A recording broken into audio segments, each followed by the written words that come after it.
got never-ending love for you. From now on, that's all I want to do. From the first time we met, I knew I had a never-ending love for you. Yeah, sing it again. I've got a never-ending love for you. And you, and you, and you. That's all I want to do. From the first time we met, I knew I'd sing my never-ending song of love for you. Now it's Jim's turn. Well, after all this time of feeling alone, we can love one another, live for each other from now on.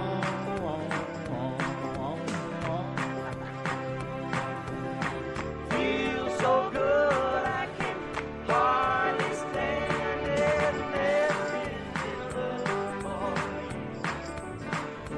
From now on, that's all I want to do. From the first time we met, I knew I'd sing my never-ending song of love for you. We have a guest. Oh, after all this time, feeling alone. Elvis. We can love one another, live for each other from now on. Oh, I'm telling you from now on, yeah. Feels so good, I can't hardly stand it. Never-ending love for you. From now on, that's all I want to do. From the first time we met, I knew I'd sing my never-ending song of love for you. I'd sing my never-ending song of love for you. It never ends. I'd sing my never-ending song of love for you.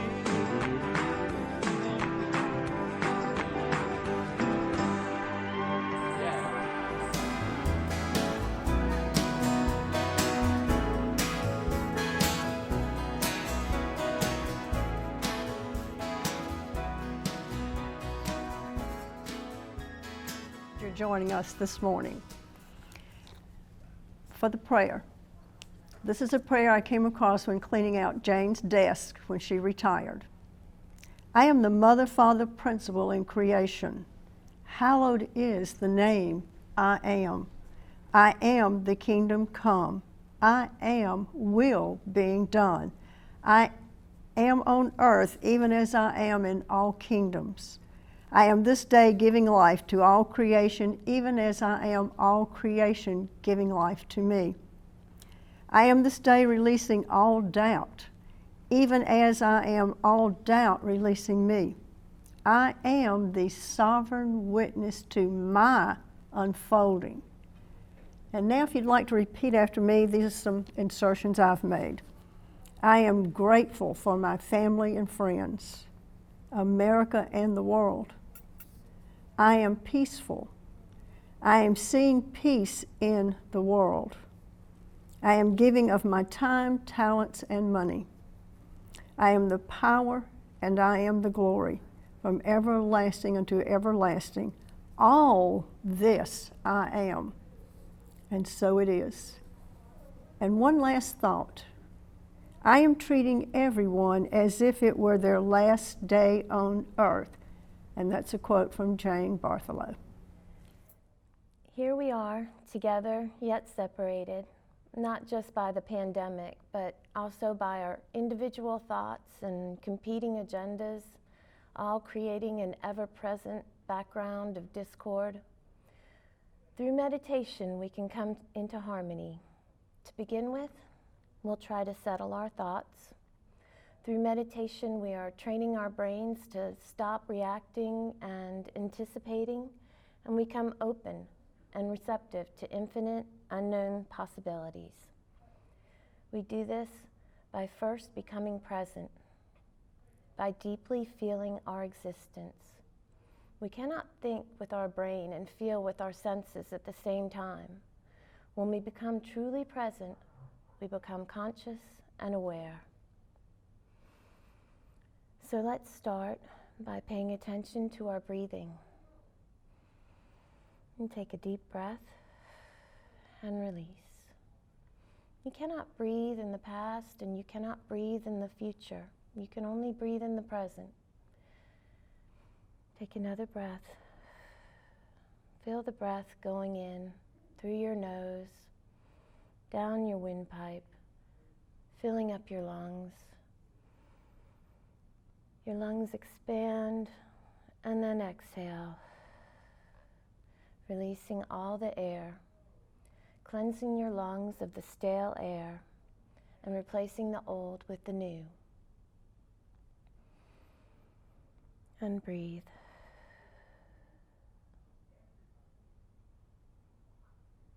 Now you'll notice we have begun to promote a sense of well-being. Take a moment. Really try to feel it. Relax into it.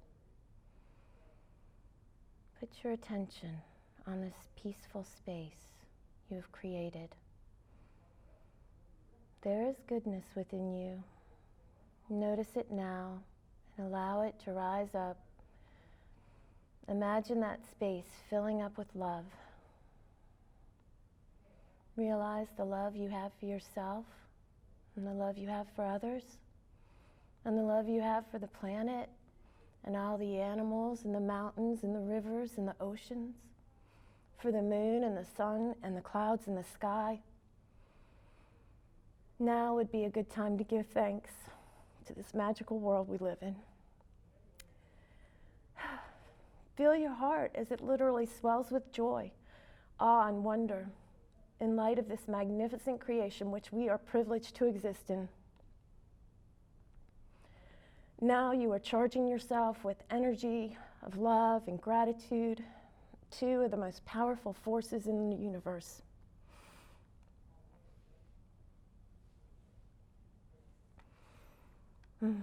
Now breathe.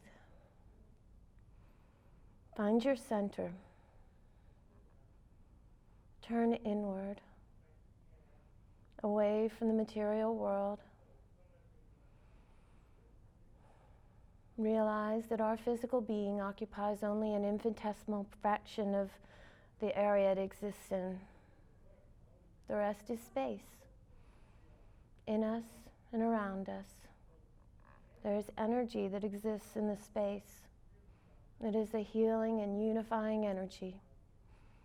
It is found in this nothingness, a vastness which the mind is not equipped to perceive, but through which our heart is the gateway. As we turn inward, we become whole, and when we are whole, there is no lack. Find the comfort that comes with trusting in spirit. Find the divine essence that is within you and everyone and everything. As you focus on the energy, on this energy of love and gratitude that is growing and it emanates from you, you literally fill with light.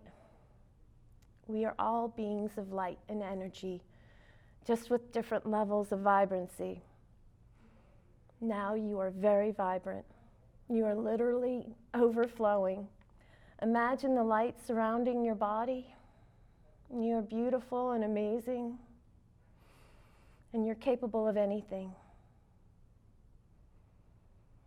Now, imagine letting some of it go, sending it out into the universe. Trust the universe will answer. As a mirror reflects and intensifies the light it catches, so will the universe reflect your light. This is the universe answering your prayers. Thank you. Hello, everyone. It's Reverend Dr. David Ault, and it is a joy once again to be with you. This is part 2 of a 4-part series that we are calling The Reconciliation of the Soul that happens this January. If you were with us last week, we talked about our relationship with change. We talked about the inevitability of change and how crucial it is to human survival. We look at nature and we can appreciate it. We can understand that we don't have to micromanage it, that its inherent nature just adapts and goes through these cycles of change naturally.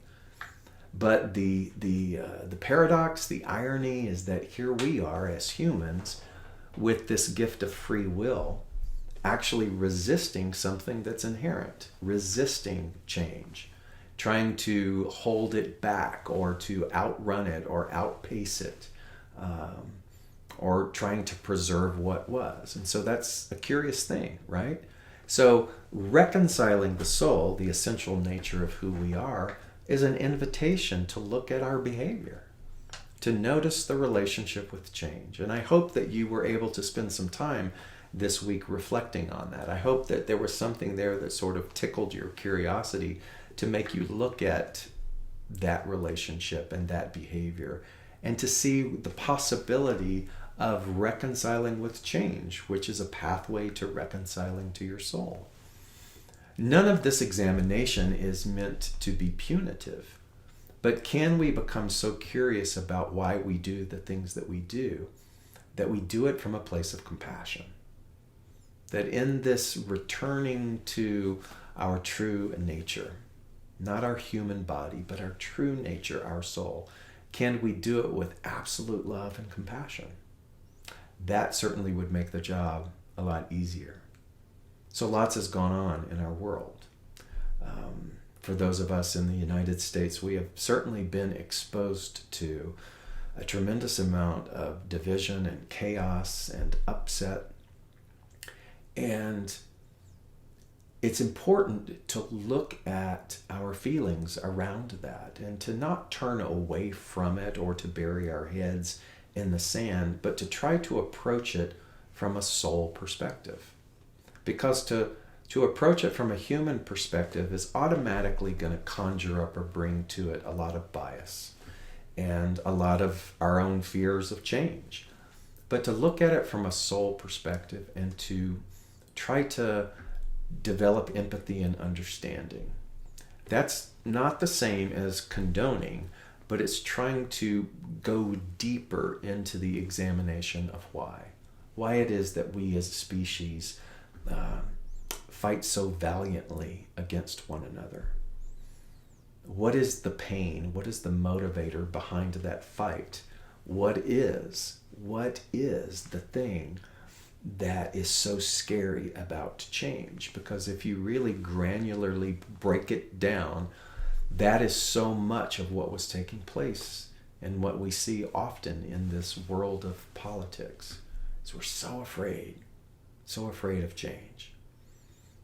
And so when we direct that back to ourselves, and when we choose to heal our resistance, our hanging on, the fact that as a soul we are one, then the beauty of you taking responsibility for your healing is, in effect, healing the one. And that's really what I want to continue to focus on. Your journey, your commitment, your devotion to healing, regardless what has taken place in your life up until now, regardless of the story that you've hung on to about not being good enough, not being smart enough, about it being too late, and realizing that those are just stories.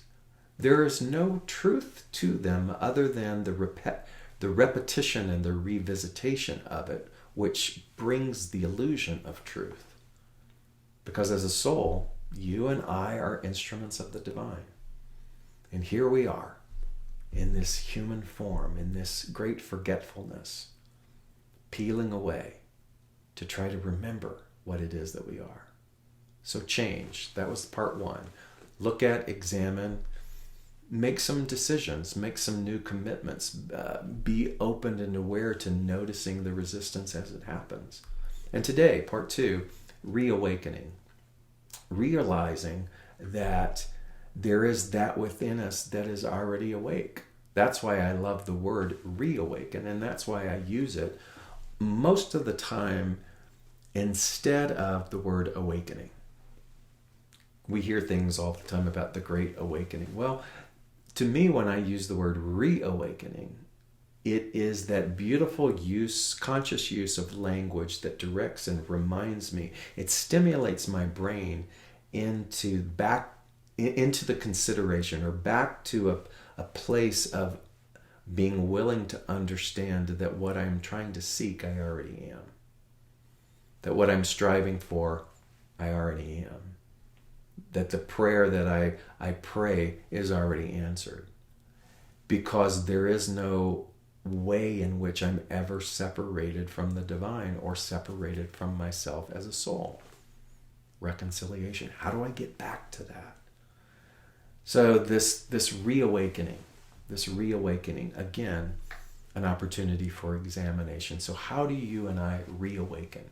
Or how do we come back to the awareness of this just indescribable, boundless potentiality that we are? How do we love ourselves genuinely, authentically, with great compassion, so much so that we keep peeling away the resistance? So to reawaken, I wanted to read you a little story. You know, Jesus taught in parables.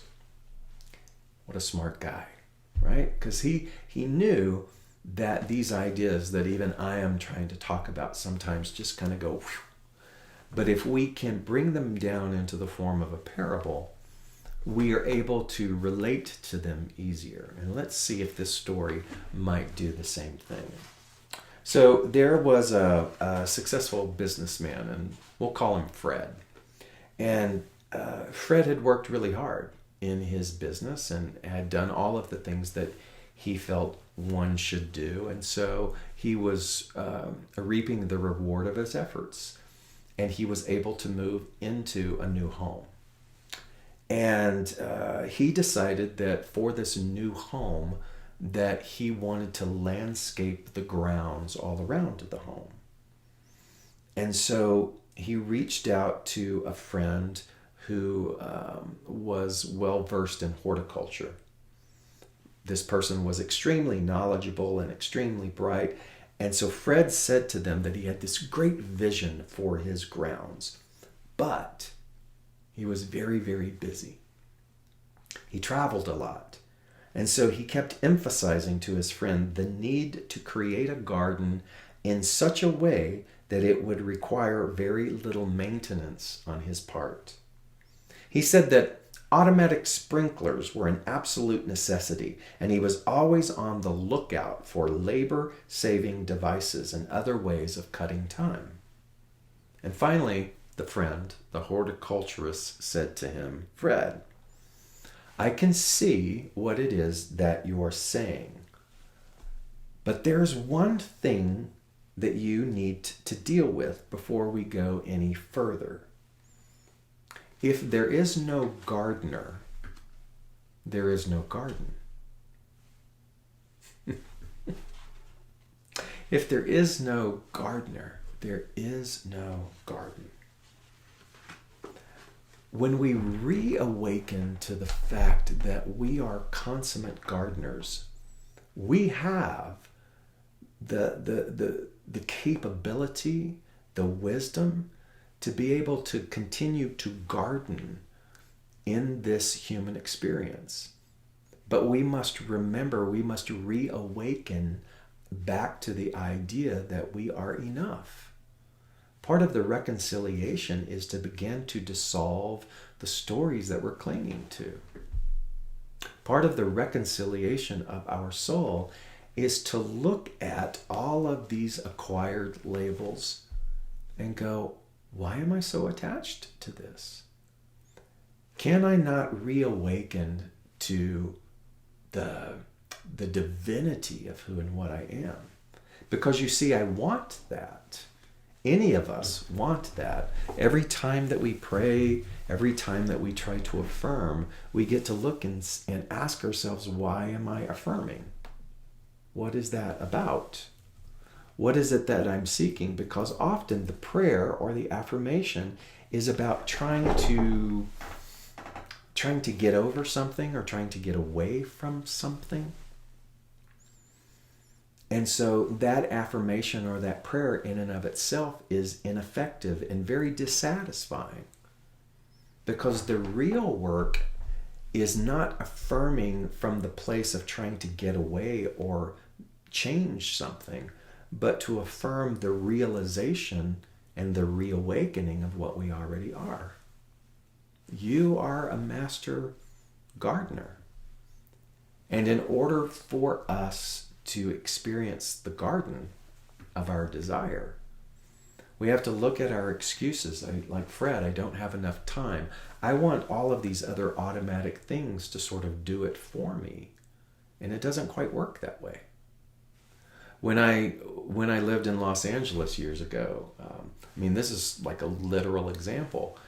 I moved into just a phenomenal, unusual, blessed space, horse property in Los Angeles proper, which meant that it set off the main road and you had to drive through a gate. And so it wasn't like anything else I had ever seen. And there were cottages on this horse property. It was old, and it was not a working horse ranch anymore, but it afforded the spaciousness of this. And moving into this cottage, I inherited a fountain.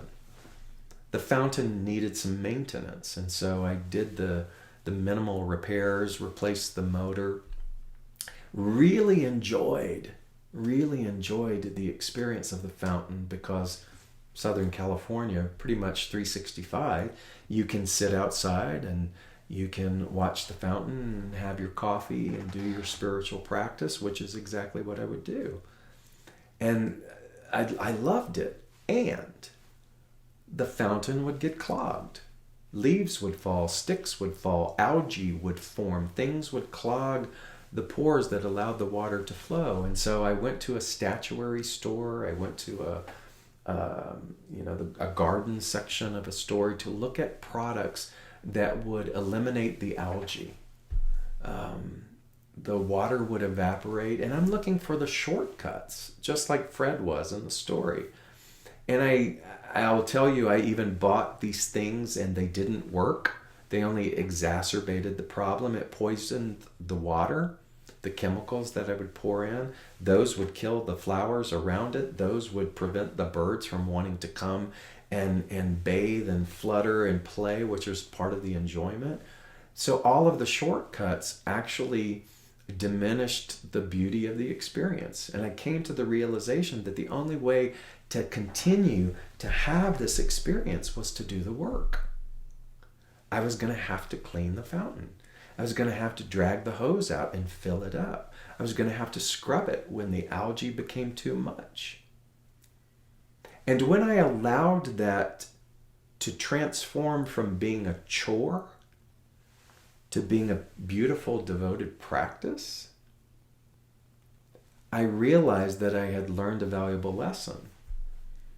That I got to see where I was so engaged in other things in my life looking for shortcuts, rather than owning the responsibility of the experience by doing the work, the repetitive work, the practice. Reawakening isn't a one and done thing. Just like you and I reawake every morning, it is a repetitive practice of returning to and reconciling who we are as a soul. And so there's an ongoing assignment, if you will. Do you remember that great sentence last week when I was reading out of the book Rolling Thunder, that Native American book? And Rolling Thunder would ask the people who would come to him for healing the existence of the reason why they were there. Why are you wanting to be healed? I want to apply that again. The existence of the reason for why you want to reconcile your soul. The existence of the reason of why you pray in the first place. What is it that you're seeking? What are you crying out for? The existence of the reason. And if it is to outrun the pain, I believe we're missing the point. The existence of the reason is not what can we gain singularly for ourselves, But the existence of the reason for reconciling and doing the work is so that by doing the work, we realize that we are contributing. We are contributing to the peace and the restoration of wholeness to the planet. It wasn't just me benefiting then by cleaning the fountain and doing the work, which I truly benefited. It was a joy every morning to engage with the fountain and the birds and the flowers and the sounds. But the birds benefited as well. The flowers benefited as well from the sprinkling of the water. And so it was a holistic experience, not just for me, but for everybody. So when you and I choose to do this work, it isn't just about us.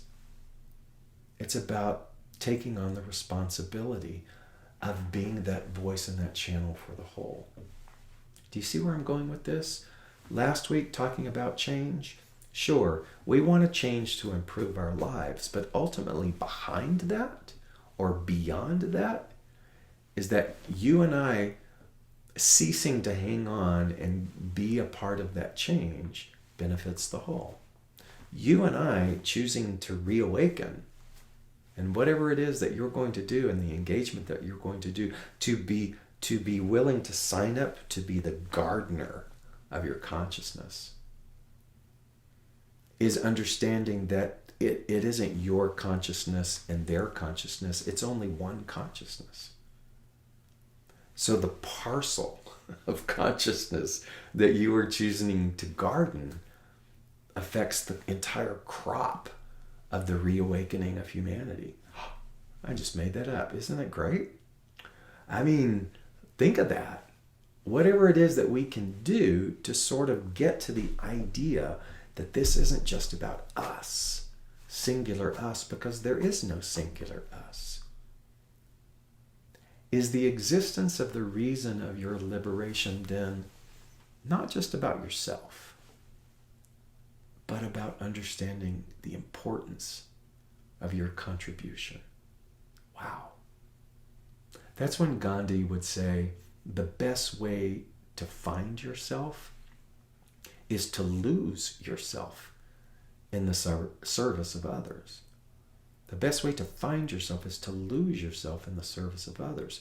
And so, but this is a different spin on that, because the losing of self is the losing of our resistance. The losing of whatever loyalty to futility that we've hung on to. Losing this idea that somehow it just doesn't matter. We don't matter. It's too late. There's nothing significant that I can offer to this. All of those things are sort of an intoxication. Do you know what it means to be intoxicated? To be intoxicated means that there is an impairment. Sobriety is one of the words used in association with intoxication. In all of the recovery programs, the word sobriety has also become synonymous with abstinence. But the real root of the word, if you look at the etymology of that, it is about not being intoxicated. As we could talk about today, it's not being seduced by the idea that it's not safe to change, or it's not safe to reawaken, or it doesn't matter. That's an intoxication. So there's an opportunity for we could call it a spiritual sobriety. The spiritual sobriety is choosing, just like in the programs that you were aware of, choosing day by day not to become intoxicated. Creating with you then a conscious support operation. Aligning yourself with conversation and practices that help alleviate that intoxication. And becoming more and more endeared to the idea that by you becoming spiritually sober, that you are uplifting the heightened wisdom, the clarity, the functionality of what it means to be in this world. Isn't that beautiful? I hope that that excites you. I hope that this idea of reawakening is something that will handhold you and take you into an enthused responsibility. Not an obligation responsibility, but an enthused responsibility. How beautiful is that? How wonderful is that? Take that this week with you. See what revelations come. Journal about all of the things that we are talking about. And I'll see you next time. God bless. Did you know that Unity came to Birmingham in 1919, initially as a study group, a prayer ministry, and they met in City Hall? While Birmingham has been recognized for its divisions throughout the world, the Unity movement has survived and thrived on healing those divisions. Unity works. Keep praying. Thank you so much for attending today's service. It was a pleasure being present with you. There are many ways that you can tithe. We have the button that you can click on Facebook. We also have unitybham.org where you can donate if you feel comfortable through our website. And also feel free to drop by and visit us anytime. And now our prayer of protection. The light of God surrounds us. The love of God enfolds us. The power of God protects us. The presence of God watches over us. Wherever we are, God is, and all is well. See you next week. Love you. Bye. Peace on earth, and let it begin with me. Let there be peace on earth, the peace that was meant to be. With God as our Father, brothers all are we. Let me walk with my brother in perfect harmony. Let peace begin with me. Let this be the moment